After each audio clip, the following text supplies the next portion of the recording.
So that would be helpful. All right. Are we recording? We are. So this is the bloopers no. part. I don't know what just happened.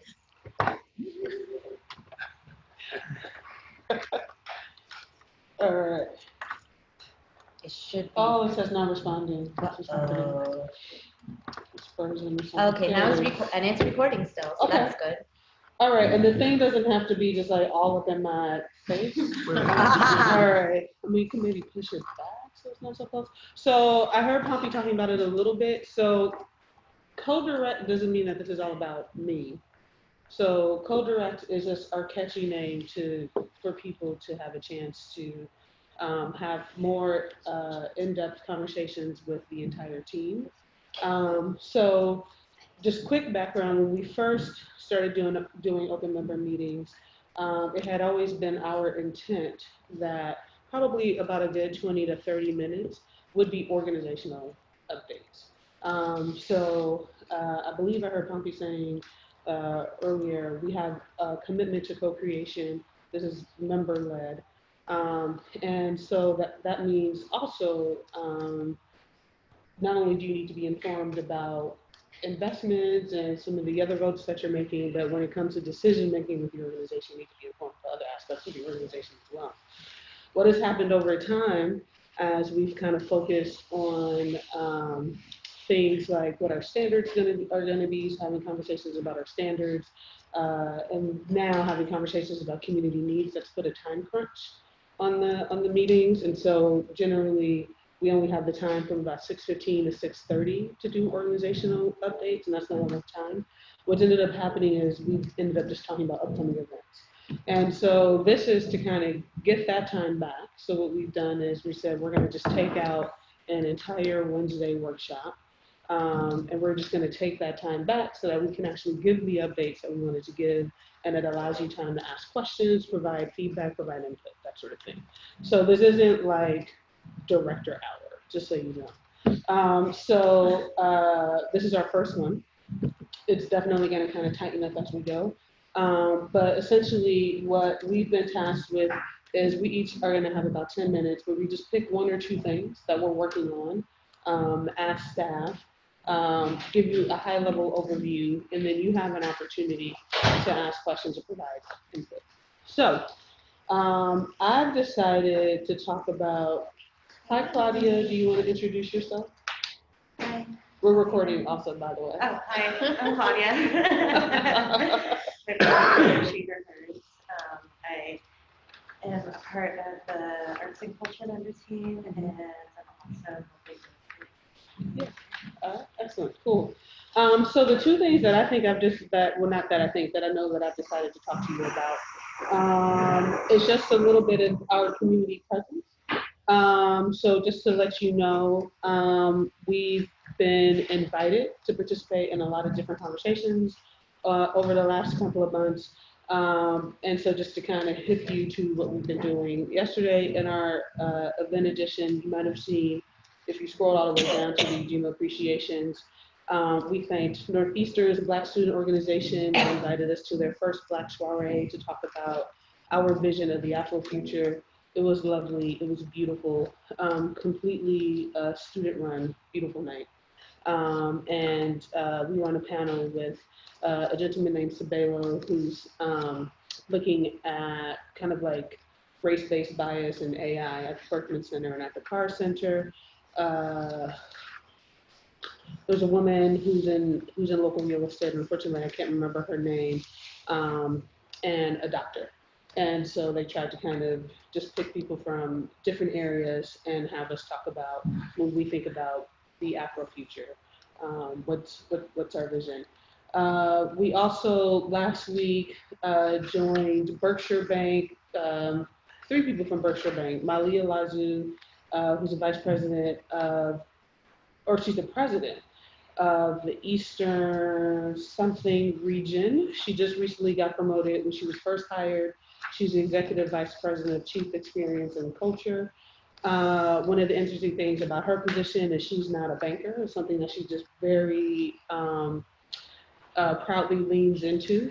That her non-banker identity, changing the culture of Berkshire Bank as well as the types of products that they offer. She was joined by Carlene Corsena, who had recently left Boston and is now their vice president of community relations, something like that, and was there to talk about their co-working space in Nubian Square called Revex, which is right next to Castillo Liquors, and it's right, I think, on the other side of Silver Slipper, I think. So if you're coming right out of the Dudley bus station, and I wonder if they're going to call it Nubian bus station now. You see Revex Labs, Sharina Hendrickson. What's Sharina's last name? No, it's definitely not McKinley. It's like Hendricks or Hendrickson. It's one of those two. Okay. But she's the director of Runway Project. Runway Project was started by a woman named Jessica Norwood out of Alabama. They've done kind of like they have a product, a CD that they sell that they use to finance Black businesses. They had a first run in Oakland that they were very successful with, and they've just moved into Boston. We are going to be partnering with them on some of our smaller loans. Enterprise was also on the stage. And so that was as part of the Beckman Solutions 2020 series and Beckman's Black Economic Council for Massachusetts. And so the idea being, let's kind of move away from meetings where we're discussing problems and let's really highlight solutions and really highlight things that people in our communities are doing. Let's see what else. We have this weekend, we're going to be at the Harvard Social Enterprise Conference. Aaron Tanaka, who you heard from, Samala, will be the keynote speaker this weekend. And then we, along with Boston Impact Initiative, Eastern Bank, and BlackRock will be on the keynote panel. We've been invited to the Black Policy Conference in April. We've also been invited to the Health Equity Something Conference, also in April on the exact same day, also at Harvard. What was it last time? Health Equity and Leadership Conference, I believe it's called. We've been invited to do a talk with the Greater Chamber of Commerce.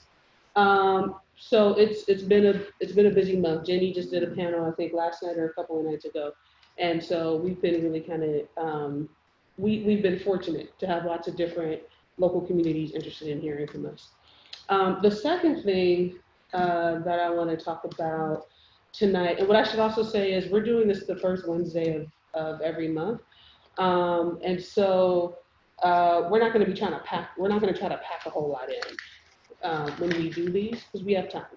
So that's why I said we'll just kind of talk about one or two things and really try to give space for you to ask questions, provide feedback. So we're not going to try to just kind of run down a whole bunch of list of things that we're talking about, but just kind of pick something that we think is most germane for the night. So what I want to talk about tonight is one of the things we're working on this year is building an individual giving program. So the operation side, so there's the Boston Ujima Project, the organization, there's the Ujima Fund. Both, we are not a 501c3, we are fiscally sponsored by Center for Economic Democracy.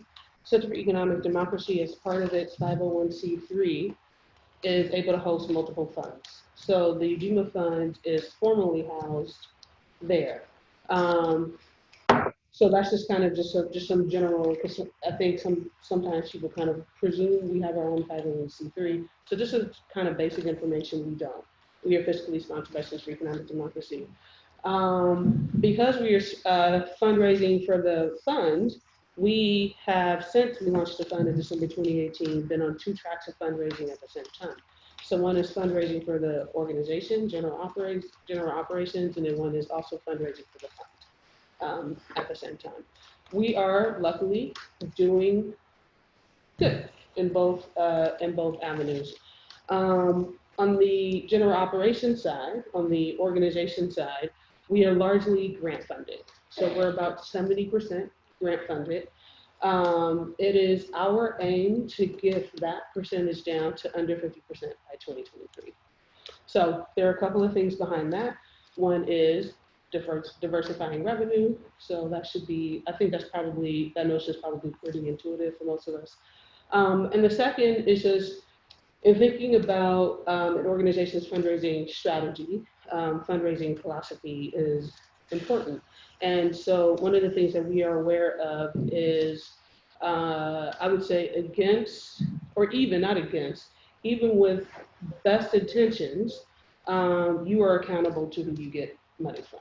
So even with discipline, even with, what's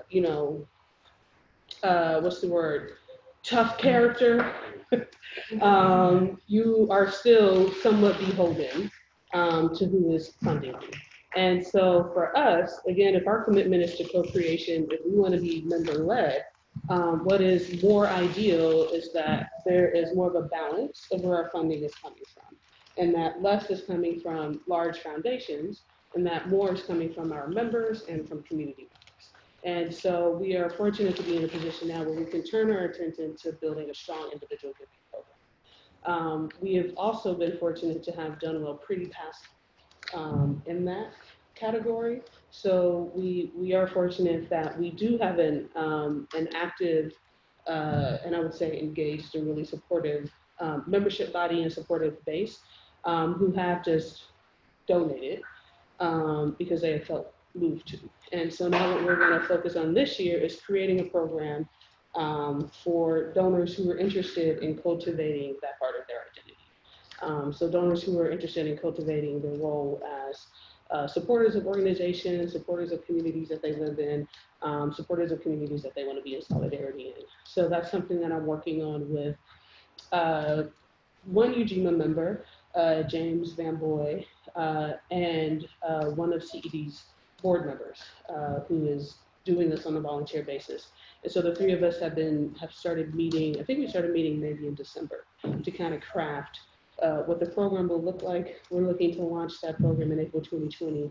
And what we have now on our donation forms is an option to indicate interest in the program when you donate. So far, based on that, we have about 40 donors who've indicated interest in that program. So we're excited, and as I said, we're looking to kind of launch that April 2020, and we're looking to really take advantage of the NAACP convention coming to town in July to do something with that program as well. So I'll stop there. I don't know what the time was like on that, but I'll open it up for any questions or feedback on what I just talked about. Okay. Mm-hmm. I think it's really, I've been on boards before, you know, and I took a course in grant writing. It's very, I would want to get away from grants too much because they have, even if our foundation, at the Tea Writers Union, we refused one of their grants because they wanted it for bus lanes, you know, because sometimes, and I took a sociology course, they said, one thing they said, look who's is on the board of the fund.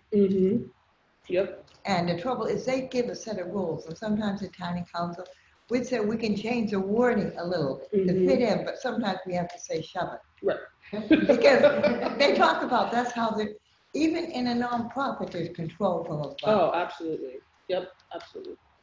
Yep. Sorry, can you just say again what you're working with James on? Yeah, so on developing an individual giving program. Okay. Yes. Is this the same James as from Max Mesh? No, different James. This is James. No, they have the same name and the same first last initial. So they are both James V, but then the whole last name is different. Yeah. Are you still following the mesh? Is that still going on? I haven't been hearing anything about it. They're still around. No, okay. Okay, if there isn't anything else on this front, Scott? Oh, yeah. I'm interested more in the details about the development of membership and the approach about that. Like, how much of a focus there's going to be on that, and like the way that you want to do it is event-based or door-knocking based, or yeah. Sure. So right now there isn't a focus on recruiting members. So we have about 600 members, close to 300 are voting members. So it's almost an even split between voting members and solidarity members. So we want to focus on the engagement with current members. So So the basically idea is building a to, support right, we base wanna with have individual something, donors. is that, well, donors and members are two different categories. I know, yeah, Okay. so So just on the membership piece, there isn't a focus on recruiting you're external not members. looking to get more members. Not per right se. now, not actively. Yeah. So of course we get members, but again, we're not actively Right. seeking I that. hear So Pampi's role, for example, is billed as a 75% internally focused Right. role. that, I So get we that. want to build something strong to recruit members into. Mhm. It's not useful to say we have a whole bunch of members and they're inactive and there's nothing. I hear that. I'm curious about, say that this is wildly successful, right? Yes. Let's affirm it, right? Yes. I'm curious about like how the distribution between like donors versus voting members versus just members without Yeah. voting. Yeah. How does that, Yeah. how do you see that unfolding? So hopefully, there's some overlap between donors and voting members. And so when I talk about thinking about where our funding comes from and who we're accountable to, I include our members in that as well. So hopefully our members, so I would not want us to see them as completely separate categories. That's just on the donor and the voting member piece. On the donor and the solidarity member piece, we haven't yet done this. I might be wrong. I have to double check. So we have done a breakdown of our donors. So I'll look up to see if we've looked at the split between voting members and solidarity members. I actually imagine that we have to see what that overlap looks like. I would, not remembering off the top of my head, I would speculate that there probably is a good amount of overlap already between our donors and our solidarity members. I'm just trying to think if there's any other part of that question that I should answer. So I guess short answer, hopefully there's overlap. Hopefully we don't regard them as completely separate categories. One of the pieces of the individual giving program that we're developing, and this really is more along the kind of solidarity member front, is a Black solidarity program. And so that's thinking of Black donors outside of Boston proper. So that would even include Black donors in Cambridge, Somerville, et cetera. Because again, thinking about who do we want to be accountable to. Also just thinking about, and we want to be accountable to our community. Also thinking about generally, traditionally, conventionally, who gets asked, it's usually not us. And so we're also mindful of that we don't want to make assumptions that are unexamined about what our communities are able to do, how we're able to sustain ourselves. And so it's also with an eye towards that as well. I don't know if that answered. No. Okay, yeah, all right, cool. I also wanted to ask about, are you on the board with the Cooperative Funds of New England? And so how does that tie together with your work here? Doesn't directly. What's happening? It doesn't really tie. But is there another sort of piece of that question? Maybe I can answer. Well, I just wondered if one was lending to the other, if you were, Yeah. So like there was any We have build put out that was some happening money. with conjunction? So there are two ways in which we are interacting with CFNE right now, the Cooperative Fund of New England. One is that we are invested in Cerro. It was our first investment that we all voted on, and CFNE is also an investor in Cerro. Right. So we're co-investors, and then we Can have you put this. I'm sorry, can you put the camera on you, Lucas? Sure. So it doesn't look like Sky has your voice. And then while we've raised $2 million, we've only deployed $100,000. So some of that money, we had a vote about where we would put that undeployed money. And one of the places that we voted on that was acceptable for members was the Cooperative Fund in New England. So we decided to purchase a one-year investment in their fund, make a one-year investment in their fund. So those are the two ways that we interact. And what I should add to that, and then maybe this would be a nice segue for Lucas for you to talk about, one or two things? Sure. And what I should add to that piece really quickly is that decision was not based on Lucas's position on the board. So that was from, if you recall, the financial institution ballot that we had in the I spring do. vote, and we asked where should we put our money. CFNE was one of those options. All of the institutions that were voted, that we presented, members voted, they gave the thumbs up to all of those institutions. And we saw that the fund management team, the institutions that we thought were good vehicles for different reasons, interest rates, et cetera, we think they're good players, lined up pretty well with what members said in terms of even though all of the institutions passed, there were still definitely some that did better than others. CFNE was one of those, and so we felt good about the decision to do that. So it was based on that ballot, and then we, took into account Lucas's position on the board, and just to make sure no conflicts of interest. Sounds good. Yeah. Just one other thought, is there anybody else who's staff or on the board of Ujima, the steering committee, who are part of the Boston Chamber of Cooperatives? Is Maya? I don't know if she is or not. Maya, I don't know if she's officially part of, so Maya Gall is on our steering committee. And you were talking about the Chamber of Cooperatives. Yes. So I know she was involved with them. I know she had a relationship with them. I don't know if she's still a member. I don't know if Laura is. Laura is also on the steering committee. Okay. I don't know. Yeah. For her being on that, Yeah. All right. Anything else? Just on my portion, individual giving program. I'll tell you, one thing I like is one vote, no matter how much you invest. Absolutely. That gives it more power to people, Absolutely. not like the politics. Yep. Yeah. Thank you, Louise. Welcome. All right. So we'll turn into Lucas. And Pampi, if you could just scroll down a little bit in the agenda, I know you're also taking notes, so that if you could just show folks two things quickly that are based Oh, on you my put it section. in, okay, excellent. Little bit, yeah, there you go. So go up just a little bit. I'm going to start with this and then talk about that graph. So I wanted to give updates on two things. Do you want to make that big so everybody can see?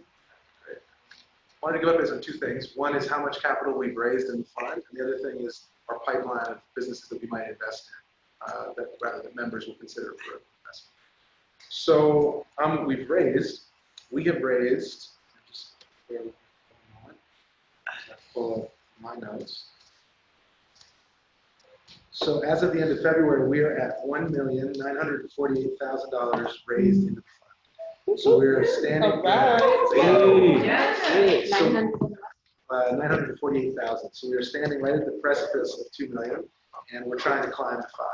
What you'll see on the screen is just a breakdown of how we're raising in those different notes. So for folks who aren't familiar, we raise the money in the Ujima Fund by selling notes, and also sometimes by receiving grants. And I'll talk about how both those things interact. So we have sold Kuchichabilia notes. We sold about 133,000 with a goal of selling about 500,000 notes in that category. Those are notes designed for residents in Mass, non-accredited investors, regular folks like me. So, Umoja notes are designed for both accredited and non-accredited investors. If you're non-accredited, you can be in Massachusetts, Connecticut, Maine, or Rhode Island.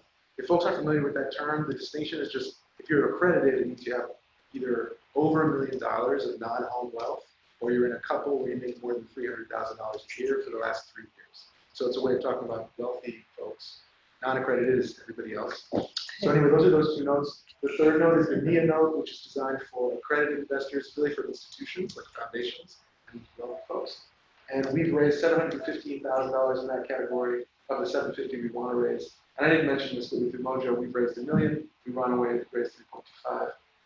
Imani grants, these are restricted grants for the fund. We use these as a buffer in the event of defaults. We have loans that we make that don't pay us back in the entirety, and we still want to be able to pay back our investors in the entirety. We've built in a buffer that's made up of some Imani grants and a little bit of the NIA notes, so that's how those grants play in the fund. What I also wanted to quickly highlight is just some of the new investors that are coming in. Do you just, okay, is that different? Do you want to pause for questions, or are you going to completely move that? No, staying on this Okay. topic. All right. So just wanted to highlight the kind of new folks that are coming into the fund, so y'all can get a feel for who our investors are. Some of y'all might be investors, but just to give you a taste. So we got grants from clients at North Star Asset Management this month. So those are clients of a registered investment advisor that said, I want to give a grant to Ujima. We had clients of registered investment advisors like Trillium Asset Management, which is a really big investment advisor in Boston, who became investors in the fund. We also had a new community member investor who came in through our partnership with Union Capital Boston. Are you familiar with UCB? Yeah, for the loans. You want to say what UCB is? Sure. So UCB is a nonprofit based in Boston that rewards its members for being active in their civic life or in different ways. So one example would be if you go to a PTA meeting and record it in the UCB app, you get points on their system. When you get enough points in their system, they convert your points into a Visa gift card for like $75 or $50. So we made a partnership with them where folks can use those Visa gift cards that the points they've earned, but instead of converting it into a Visa gift card, they can convert it into a Kudi Chagalia note for $50. So we've had a bunch of investors who come in that way. It's a really cool thing that Nia spearheaded. We had a new investor come in that way. And officially 10. The 10 today. Yeah. That's great. So those are some new investors who just give you a flavor of folks that are coming in February.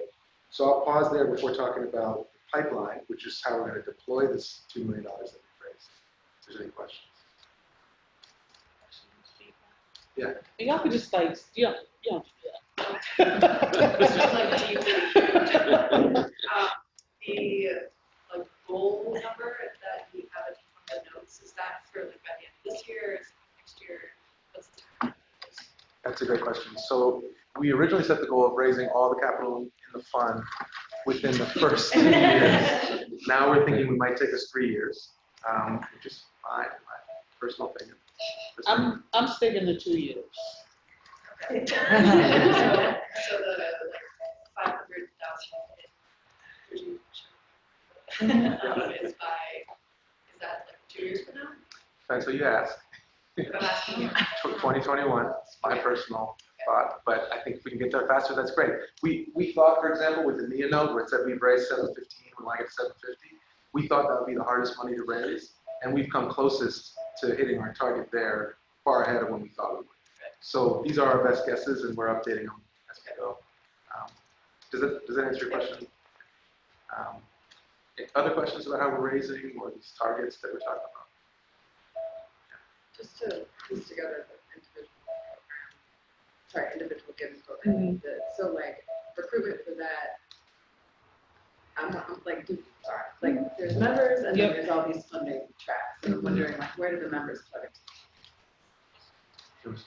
So really where the membership is its own category. So members pay dues. That's how they become members.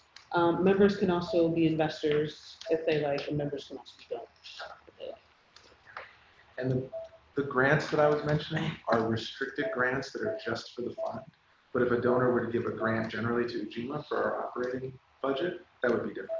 So these are grants that are just there to be a buffer against defaults. Yeah. I know that when you invest in the funds, you have the option to select like a 0% interest return. Does that then make you a donor, or are you still an investor? That's a really good question. You're an investor. Yeah. So, other questions about the raise? And I'm gonna exercise some privilege and say our goal is 2020 to raise the value. So we're being ambitious, and we're looking at 2020 to raise the whole $5 million. Thank you. Cool. So, Pampi, if you could just go to that graphic quickly, I know you're also taking notes. Yep, and then quick time check, because Pampi, you still gotta go, right? Yeah, so this should probably take about 4 minutes. And then if you just do 150% on Zoom, everyone can see that. So I'm going to describe the process for how we arrived at the pipeline that we have now. And Nia, if I miss anything, feel free to add on. So before October of 2018, the Ujima team came up with 15 community standards that we could apply to local businesses. And those are what we thought were some of the most important social and environmental impact metrics that we could use to assess a local business. We began to reach out to local businesses that either we'd heard about from the Ujima community or that we just knew about through moving through the world. And we ran all 26 of those businesses through the 15 standards that we had at that time. Then we began to have monthly Ujima Business Alliance meetings with those businesses, connecting them to TA, technical assistance like coaching, support, or specific expertise, connecting them to grant opportunities, and also some contracts at local anchor institutions. So we got one Ujima business, a contract at Boston Children's Hospital, as an example, really the only example. So those then started in 2018, in October, we had a citywide assembly where we voted to ratify our Ujima community standards, and the list of 15 grew to 36. So those revised standards now needed to be applied to all the 26 businesses that we've been working with, what I'm calling the OG 26 companies, and also to all future companies that we might work with. So the original OG 26 companies were now out of the alliance until they made it back through the community standards. And we formed a community standards committee made up of 8 Ujima members whose job it was to review applications of companies that wanted to join the business. So now we're in that sort of past the October point. So the Community Standards Committee meets monthly, and they review applications for businesses that are going through the standards evaluation. And right now, as it stands, the only company that's made it through the standards process is Sarah, the business that we invested in, composting company. But more than 10 companies have completed the intake survey, and the Community Standards Committee has begun to review other businesses that are in our pipeline that you'll hear about soon. So because the Community Standards Committee has limited capacity and can't review all 126 companies that were named by community members as ones that they love, we needed a logic to determine who we would review first. I'm not going to show folks the full visual, which I think would help make this a little even easier to understand. And I'm going to kind of break down in broad buckets how we're thinking about that. So one is thinking of sort of the first 26 companies that we've already reached out to first. That's the first group of folks that we reach out to and say, are you looking for capital? Do you want to rejoin the business alliance? If so, let us know, and we can start moving through the standards. The next bucket of companies that we're going to prioritize are companies that are on our list of 126. They've been named by the community, and they meet an expressed community need. So it's a business that already exists, that folks have named, but it also meets one of the top needs that we're evaluating through the neighborhood economic study. And then finally, there's everyone else. So if you're not in one of those 2 big buckets, then you're falling a little bit lower in our priority list of who we're going to review. Then there's a logic within each of those buckets about how we move through prioritizing those folks, right? So how do you prioritize within those 26, or within those folks that need it, within the longer list? And that logic is, first, if you're an OG, we ask, were you in the Business Alliance, and if so, how popular were you? How many votes did you get from the community? Because there's some overlap. We might have reached out to you before we even had an assembly, but then at an assembly you were named and you got 10 votes. If you're in the category of folks that meet a need, but you're not one of those OG 26, we ask, do you meet a need? Is the sector you're in unique to our list? So our list has a lot of restaurants on it. And if you're a chiropractor's office, you're in a sector that's unique to our list. That's the second prioritization. And the third is how popular were you? How many votes did you get at previous assemblies? And then finally, if you're everyone else, we're just asking, are you in a sector that's unique? And then second, how popular are you? So that's how we're prioritizing this long list of 152 companies. So that as they reply to us and say, I want to go through this process, we know in what order we should review. So we've reached out to close to 80 of the 126 businesses that have been named. We've heard back from a number of them. So we've heard back from some of those OGs, and we've heard back from some new folks. We have a list right now of about 15 to 20 folks who are looking for capital in the next year. And I'll just pause there so folks can ask any questions, but I wanted to give folks that flavor so that if you see a name that's popping up, that's how we arrived into the concept.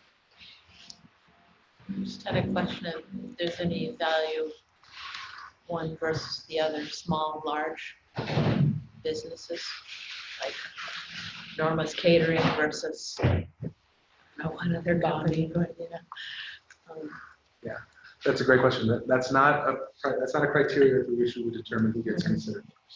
and the access to capital in this party or that versus that party. Great question, and it's right now not one of the criteria. Good question.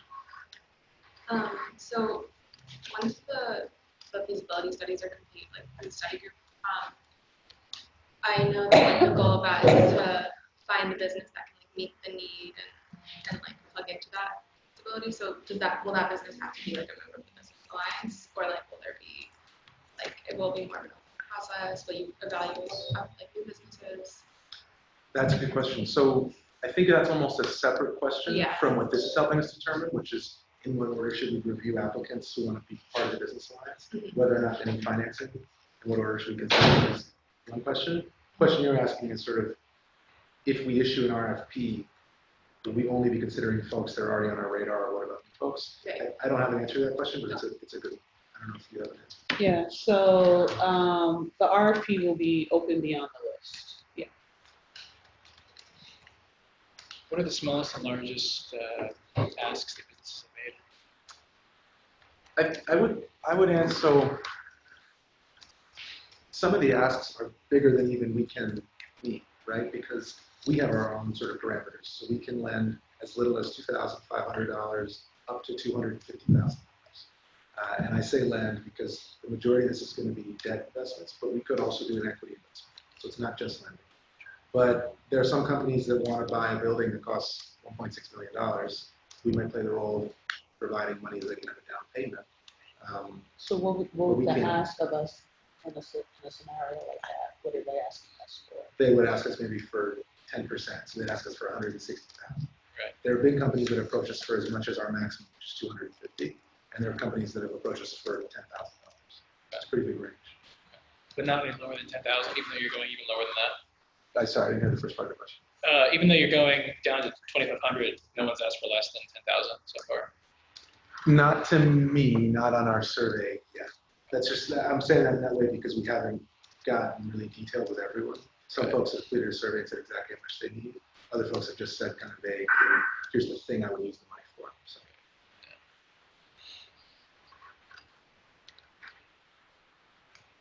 So I'm mindful of the time. I want to make sure there's enough time for you and I can take notes while you're talking. Thank you. But any other questions before we transition?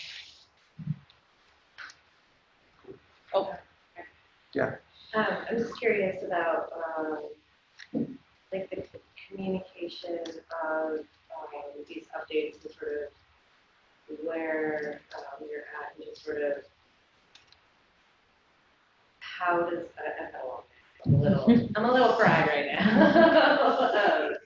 But just like how does this get, where do we find this communication? And it should be something maybe I already know, maybe I already don't know that I know, but I'm just curious about like where this information is found, is it true? what's this? Where can people look for Everything this that's What's in this what's state, this information? The information that was just shared about, your presentation. yeah, yeah. Right, but yeah. there are a lot of different pieces of information.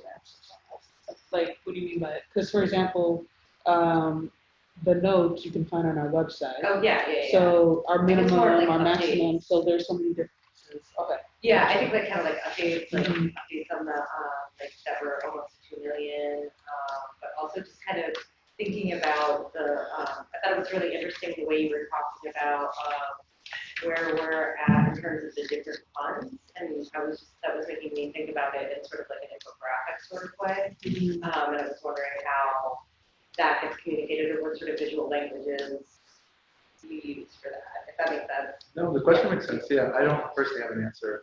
Okay.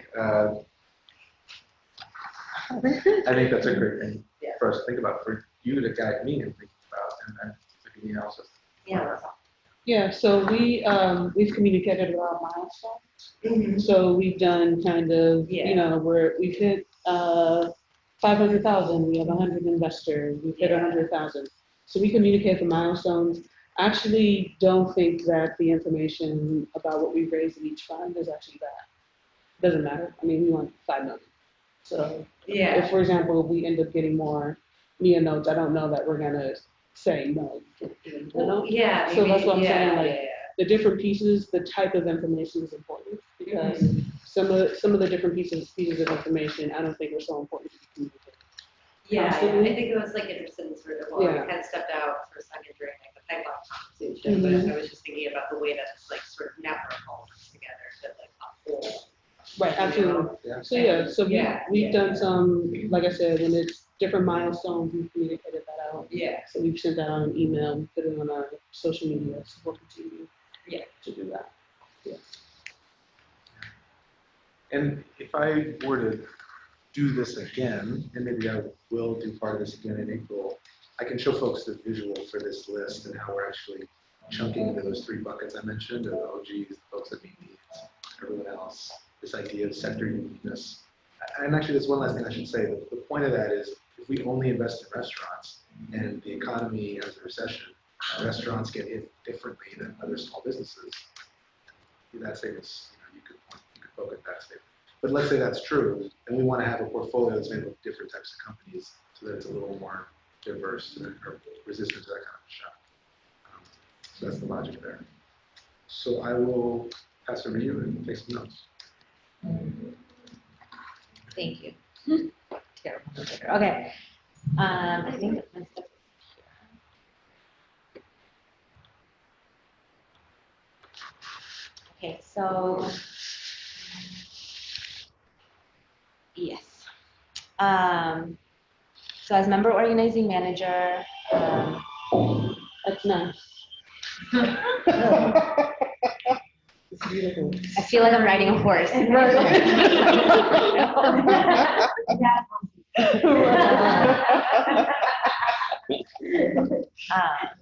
Yeah. And as member organizing manager, it's an interesting challenge to hold a space and observe how people are directing themselves in their member teams, the events people come to, and how they talk about Ujima and how they're participating. So for the last few months, I started in July. I've been mostly in observation mode and thinking about what I'm bringing to this position is practices of mutual aid and interdependence and what that looks like, and figuring out how teams are operating. So some of the things that I've noticed in some of the team is you might have like a strong lead in a team, but then when they get busy and they leave, then the team kind of falls apart. So I think that it's more important than the actual projects and moving forward on the projects. It's almost more important to change the culture of how we hold a volunteer team together. And so through instinct and through previous experiences, a rotation of roles is really, really important. So it seems really funny to be thinking about basic administrative things, but the reason why it's not, it's sometimes almost invisibilized labor because it falls to certain people to always be doing that work. So it's actually even more important to bring it up to the surface. The art of facilitation is not something that we necessarily talk about at board meetings or financial banks or institutions, but it's very, very important when you're trying to create a democratic space and you're trying to create a space where people feel engaged and empowered to engage. Oftentimes, we're in situations where there's quite a clear hierarchy. So, and then in the office culture or the cultures that we're in, you're not really encouraged to, or if you have some insight and desire to participate, sometimes that's kind of stemmed down. So it's difficult when you shift, like all of a sudden you're in a space where you're supposed to lead together. And so I've been trying to break it down into various phases. So the first phase, with respect to at least the member teams, is for the ones that I've been able to show up with over the last few months, is to activate the rotation of roles. This not only involves the facilitation and follow-up and all of these things, but it also, and I'm also trying not to lead it too much, right? So then I'll become the strong person in the space. And so basically trying something a little bit, seeing how it's taking, maybe adding a little bit more of a tool, facilitating a situation where members kind of know how to use that tool. So maybe some, like a couple of the members are actually curious about that. And so then we kind of pull aside, do a separate meeting, familiarize them with the process of that tool, bring them back into the space and see how that gets facilitated. So those kinds of like little fine details, detailed work. And then, arts and culture, I think where we have a lot of talent in some of the spaces where, we can actually do template, like we can make templates that might actually be useful in all of the teams. So that kind of work. The second phase, I think outreach and arts and culture is starting to get ready for that. We're trying to do more in-reach by the members themselves. So we're trying to figure out how the people who are showing up, how they normally show up in a space, and how they do outreach. Because outreach has different components, and some people are really excited about designing the process of outreach. Other people might be just like, give me the flyer and I'm gonna go and post these flyers. So where do we meet people where they're at and then push them and encourage them or inspire them to maybe take on something that might be connected. So the second phase I'm hoping to do is helping people identify other members, that just being more aware when you're in a space or in events that maybe you can carry some of the Ujima stuff with you and talk about it. You don't need to have a formal table everywhere. Maybe you notice that at certain community events, a group of people keep showing up. Maybe you can talk to them about Ujima because they're more likely to be working together. So it's like, how do people create relationships and how can we just be more organically activating that? Because it's sometimes kind of foreign, like when it's like, I think it's the idea of like, how do we insert something like this in every conversation and make it like a normal thing? Because this should be a normal thing. How do we create a fund which is helping communities survive and not just beyond survival, like to actually sustain themselves? How can we become the infrastructure that is missing, the economic infrastructure that is missing in these neighborhoods that are like have this history with redlining?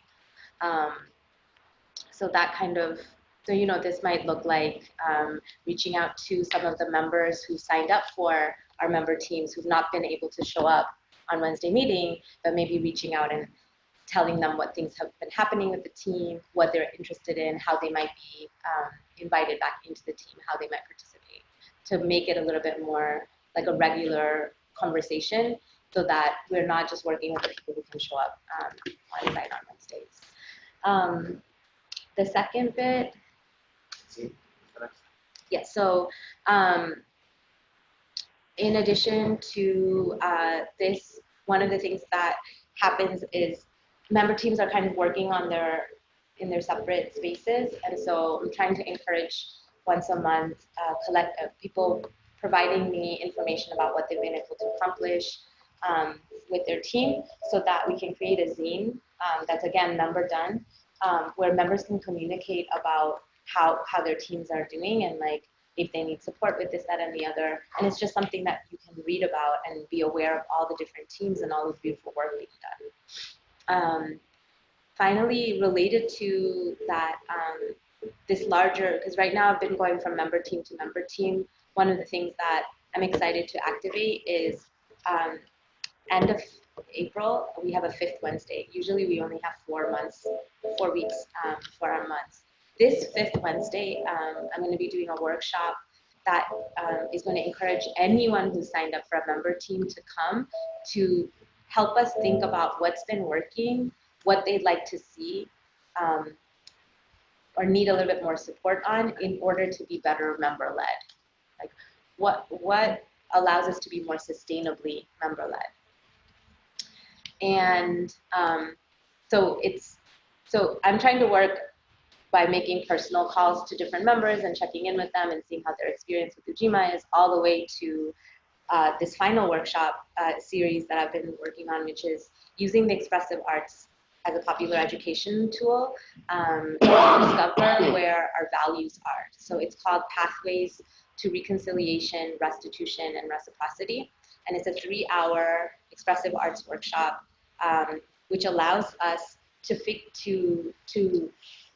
about how values have come to us and what it took for those values to come to us. So there are values that we have, that we carry, that are sanctioned by the state, right? So education is important. There's public school. We went to public school. This is what I learned in school. There are a lot of values that are not state sanctioned, that took a tremendous amount of effort because there is no state sanction. Sometimes the state is violent against those values, and somehow we still carry that value.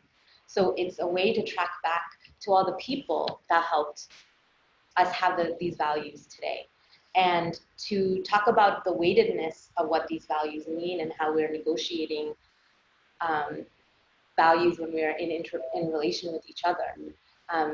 I think that kind of texture allows us to, for the second series of this workshop, we're going to be talking about how these values help us come to what our individual understanding of democracy is, right?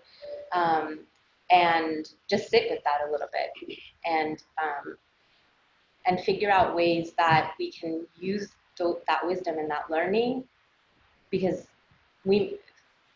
each of us have a very, very strong individual insight and wisdom, and I really believe in sharing that in a group.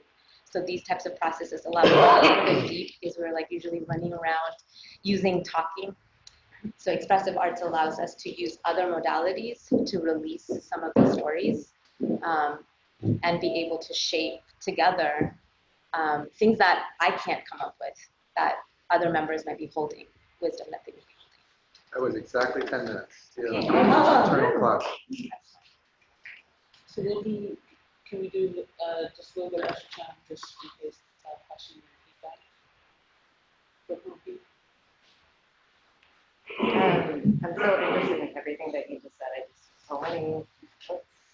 But I think the work that you're doing is really, really interesting. I think it's just like a really amazing in-depth research. And what I was thinking of when you were talking about like with the workshop you're doing on the fifth Wednesday was like how people can also identify what skills they have. Because I think sometimes it's like, I think sometimes people are like, well, you know, we block ourselves from maybe what we have to offer, you know, and sometimes maybe we need a little help like getting out of our shell and like, what's our hidden like, you know, talent for you know, or like, you know what I mean? Like, so how can we unearth and then uplift those skills? Or like what sort of, I don't know, if it's like through a survey and it's like, you know, like when you try to figure out like what Harry Potter character you are or whatever, like the sorting hat thing or something, you know what I mean? But like if people kind of like choose their own adventure and then they end up as like, oh, you would actually be really good at outreach, or you would actually be really good at, you know, helping with infrastructure or something like that. Or if that's like a goal or something like that that you have in mind. Yeah. So certainly a project would be great for outreach is how you recruit people. Yeah. You know, because that's definitely a skill. Yeah.